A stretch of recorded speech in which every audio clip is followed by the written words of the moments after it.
যারা ডায়াবেটিসের রুগী, আমি আবারও বলি, যারা ডায়াবেটিসের রুগী বছরে না, আমি বলবো 3 মাস পর পরে 3টা টেস্ট গুরুত্বপূর্ণ করবেন। আমি আবারও বলছি, যারা ডায়াবেটিসের রুগী, কোন 3টা টেস্ট মনে রাখবেন? ডায়াবেটিস রুগী 3 মাস পর পর 3টা টেস্ট করবেন। Number 1, HbA1c।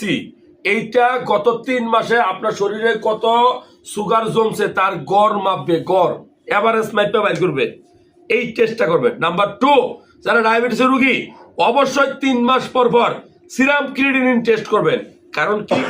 Serum creatinine test এই জন্য করবেন, ডায়াবেটিস রোগীর রোগ প্রতিরোধ ক্ষমতা কমে যায়, প্রস্রাব ঘন ঘন ইনফেকশন হয়, কিডনি ড্যামেজ হয়।